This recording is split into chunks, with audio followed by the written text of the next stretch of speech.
මේ දවස්වල තියෙන දැඩි උෂ්ණත්වය ඇත්තටම අපේ සෞඛ්‍යයට ලොකු අභියෝගයක් වෙලා තියෙනවා. ඉතින් මේ තත්ත්වයන් ආරක්ෂා වෙන්න අපි මොනවද කරන්න ඕන? මේ විග්‍රහයෙන් අපි කතා කරන්නේ ඒ සඳහා අත්‍යවශ්‍යම ක්‍රමෝපායන් 5ක් ගැනයි. හරි, එහෙනම් ප්‍රශ්නේ මේකයි. මේ වගේ දරා ගන්න බැරි රසණයක් තියෙන දවස්වලදී කොහොමද අපි නිරෝගීව ආරක්ෂිතව ඉන්නේ?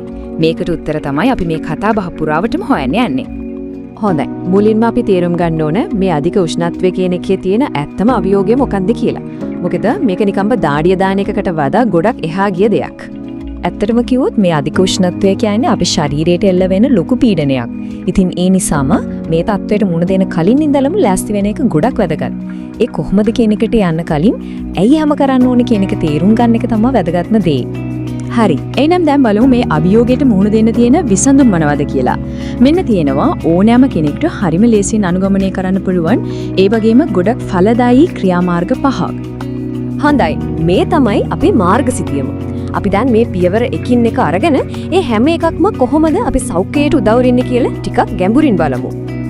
හරි. පළවෙනි සහ ඇත්තටම හරිම ලේසි ක්‍රමෝපාය තමයි අපි අඳින ඇඳුම් ගැන පොඩ්ඩක් සැලකිලිමත් වෙන එක.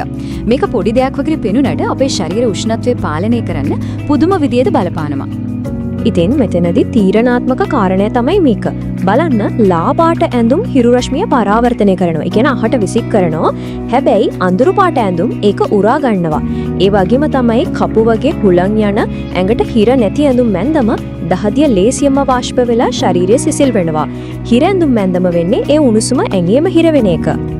හොඳයි, ඊළඟට අපි බලමු දෙවෙනි ක්‍රමෝපාය. ඒ තමයි පුළුවන් තරම් ඍජු හිරිවැලියෙන් වැළකීලා ඉන්න එක. මේක හරිම සරලයි, හැබැයි අත්‍යවශ්‍යම දෙයක්. මේ කාලසටහනින් හරිම පැහැදිලියි දවසේ භයානකම වෙලාව මොකක්ද කියලා. බලන්න විශේෂයෙන්ම උදේ 10ත් හවස 4ත් අතර කාලේ තමයි හිරුගේ බලපෑම උපරිමටම එන්නේ.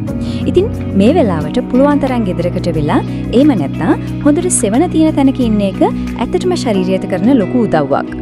හරි. දැන් අපි කතා කරන්නේ තුන්වෙනි සමහර විට මේ ලිස්ට් එකේ තියෙන වැදගත්ම ක්‍රියාමාර්ගය ගැන වෙන්න පුළුවන්. ඒ තමයි ශරීරයට අවශ්‍ය වගර හරියටම දෙන එක. මේක නම් හොඳටම මතක තියාගන්න ඕන දෙයක්. අපිට වතුර තිබහයි කියලා දැනෙනකොට ඒක ඇත්තටම ශරීරයේ විජලනය වෙන්න පටන් ගන්න කියන එකේ පරක්කු වෙච්ච සිග්නල් එකක්. ඒ නිසා වතුර තිබහ එන්න කලින් නැතුව දවස පුරාම ටිකින් ටික වතුර බොන එකකින් ශරීරයේ ජල මට්ටම නිතරම නියම ගානට තියාගන්න පුළුවන්. හරි. හතරවෙනි ක්‍රමෝපාය. මෙතනදී අපි බලන්නේ ශරීර උෂ්ණත්වය අඩු කරගන්න පුළුවන් සක්‍රීය ක්‍රම ගැන. වතුර බොනව වගේම ශරීරය පිටතින් සිසිල් කරන එකත් හරිම වැදගත්. මේවා හරිම සරලයි, ඒ වගේම ශනික ප්‍රතිඵලක් දෙනවා. දවසට 2 පාරක් නාන එකෙන් එහෙම නැත්නම් නිතරම මුහුණ ඇත් කකුල් වගේ තැන් ටිකක් හොදගන්න එකෙන් ශනිකවම ශරීරයේ උෂ්ණත්වය අඩු කරගෙන ලොකු සහනයක් ලබා ගන්න පුළුවන්. හරි. එහෙනම් අපි ආවා අවසාන ක්‍රමෝපායට. 5 වෙනි එක. මෙතනදී අපි බලන්නේ අපි ගන්න ආහාර පාන කොහොමද මේ උෂ්ණත්වයට ඔරොත්තු දෙන්න අපිට උදව් වෙන්නේ කියලා. මේ වගේ අධික උෂ්ණත්වයක් තියෙන දවස්වලට ශරීරයට බරක් නැති සැහැල්ලු කෑම ගන්න එක තමයි වඩාත්ම හොඳ.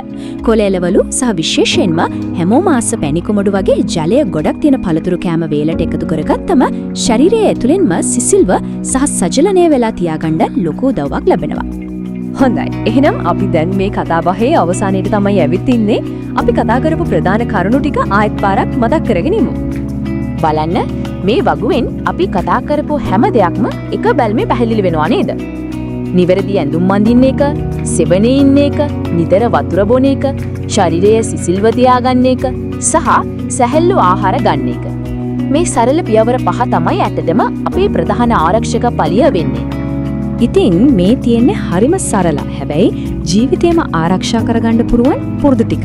ඉතින් මේවා අදම පටන් අරගෙන මේ අධික උෂ්ණත්වය කියන අභියෝගයට අපි හැමෝම සූදානමින් මුහුණ දෙමු නේද?